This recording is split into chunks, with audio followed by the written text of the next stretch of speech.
সুপ্রভাত আমার স্নেহের ছাত্রছাত্রীরা। আজকে আমার স্নেহের ছাত্রছাত্রীদের জন্য বর্ধমান ইউনিভার্সিটি আন্ডারে পড়াশোনা করছো, জিই তে অল সায়েন্স নিয়েছো, অর্থাৎ ইন্ডিয়ান গভর্নমেন্ট যেটা লিখেছো একটাই রয়েছে, সেটার গুরুত্বপূর্ণ কোশ্চেন নিয়ে চলে এসেছি আজকে তোমাদের। আর আমি ভিডিওতে বলে দিয়েছিলাম যে নতুন ভাবে এই প্ল্যাটফর্ম জন্ম নিল, অর্থাৎ এবার থেকে তোমাদের কিন্তু টানা জিই সাবজেক্ট শেষ করার পর এসএসসি দেবো, অর্থাৎ অনেক কিছু তোমাদের কিন্তু আসতে চলেছে।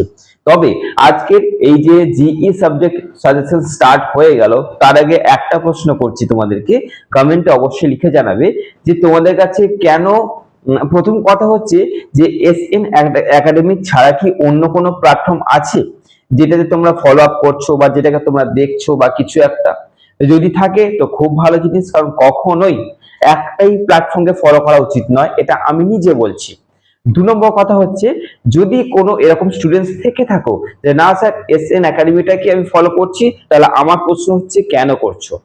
এখান থেকে তুমি কি পাচ্ছ বা কেন করছো? কারণ গত কয়েকদিন ধরে আমি সেরকম কোনো ফল প্রকাশ করতে পারিনি, সেরকম অ্যাক্টিভ ইউটিউবে থাকতে পারিনি। তারপরেও যদি এসএন একাডেমির উপরেই ভরসা থাকে তো কেন, সেটা আজকে অবশ্যই কমেন্টে জানাচ্ছ। জিই পল সায়েন্স যে পার্ট রয়েছে আজকে আমার স্নেহের ছাত্রছাত্রীদের জন্য, ওই পার্ট নিয়ে চলে এলাম। চলো আলোচনা করি জিই পল সায়েন্সের কোশ্চেন গুলো। এই কোশ্চেন গুলোই তোমরা কিন্তু কোশ্চেন পেপারে দেখতে পেয়ে যাচ্ছ, বা ইন্ডিয়ান গভর্নমেন্ট পলিটিক্স যে পার্ট রয়েছে জিই পল সায়েন্স থেকে তার কোশ্চেন নিয়ে চলে এসেছি। জিই পল সায়েন্স দিয়ে স্টার্ট করলাম, প্রত্যেকটা পেপার তোমাদের আপলোড হবে।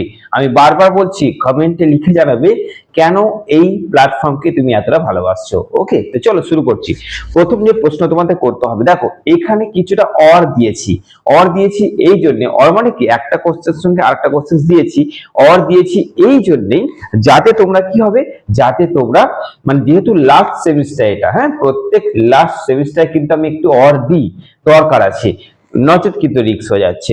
জিই পদ্ধতিতে যে প্রথম কোশ্চেন হচ্ছে, রাষ্ট্র পরিচালনায় নির্দেশমূলক নীতিগুলি তাৎপর্য আলোচনা করো।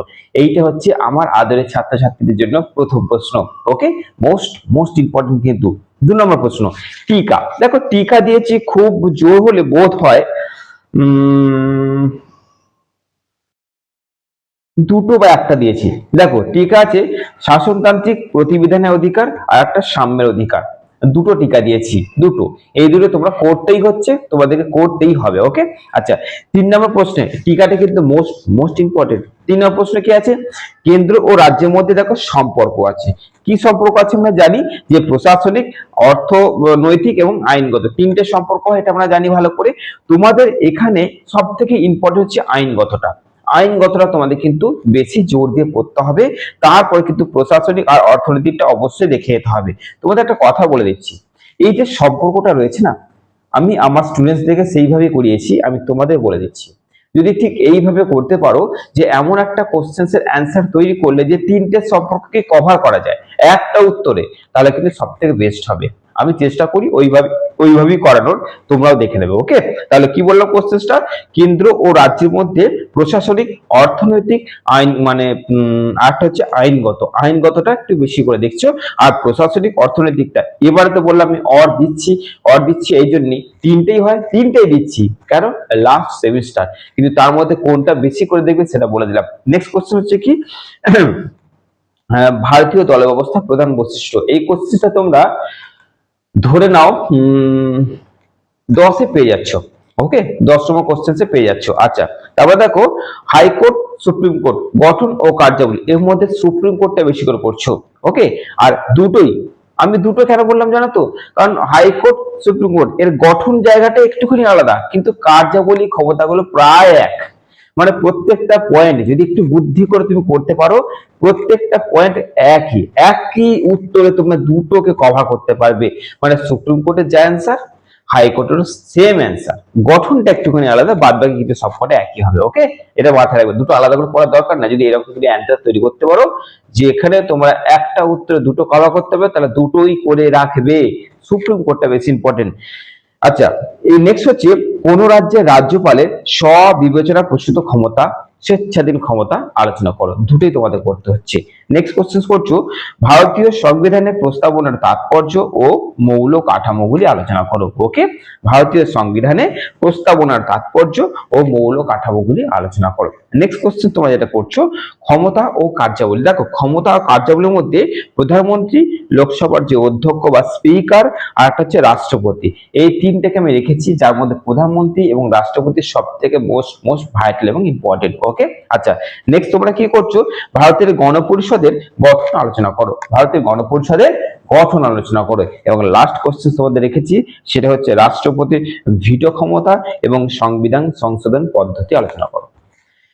তাহলে আমি তোমাদের আরেকবার রিপিট করে দিচ্ছি, ভালো করে শুনবে, কিন্তু রিপিটটা দরকার আছে, কারণ এই রিপিটের মধ্যে কিন্তু আমি তোমাদের আংশিক বলতে চেষ্টা করবো যে কোন কোশ্চেন গুলো তোমরা বেশি জোর দিয়ে পড়ছো।